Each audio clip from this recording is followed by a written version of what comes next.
On April 5th, 1945, an American soldier led a small team up a steep cliff to storm a literal castle in northern Italy. The battle that ensued was so deadly, almost no one walked away without being severely wounded or killed. The soldier who led them was awarded a Distinguished Service Cross, but it should have been a Medal of Honor. The only reason it wasn't, he was African American. First Lieutenant Vernon Baker enlisted in the Army to get out of poverty. It took him 2 tries because his first recruiter said that his Army didn't have room for any black soldiers. After finally finding someone who'd work with him, they assigned him infantry. He wanted supply but was just happy to get in the door. Then, 3 months later, Pearl Harbor was attacked and America was in the war. Baker was excelling as a young soldier, so he was sent to officer candidate school and then commissioned as a second lieutenant. He deployed to Italy with the 92nd Division, an all-black unit known as the Buffalo Soldiers, where they were basically finishing up the Germans in Italy. Despite his unit being African American, they had white officers, and Baker was the only black officer in his company. By April, Americans had already tried to take Castle Ayanalfi 3 times.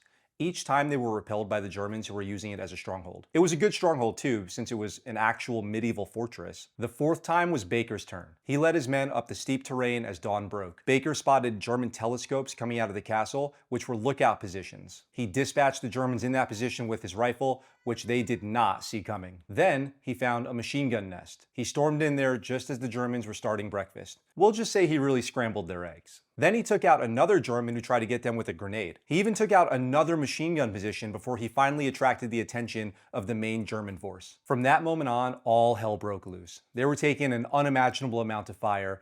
Then his men started stepping on landmines. That's right, they were in an active minefield. Within minutes, 2/3 of them were killed or severely wounded. And because they actually made it so far to the castle, they were completely cut off from their support. Baker's senior officer, who was white, fled back down the mountain, promising reinforcements, which never came.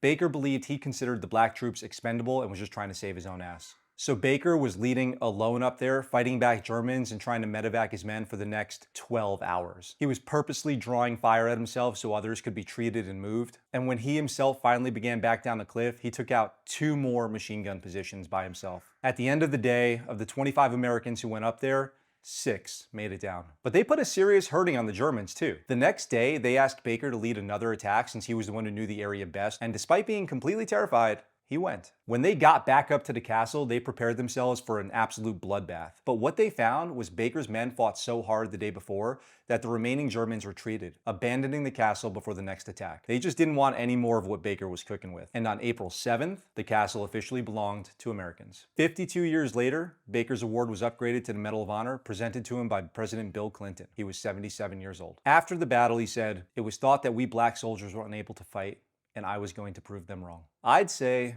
mission accomplished.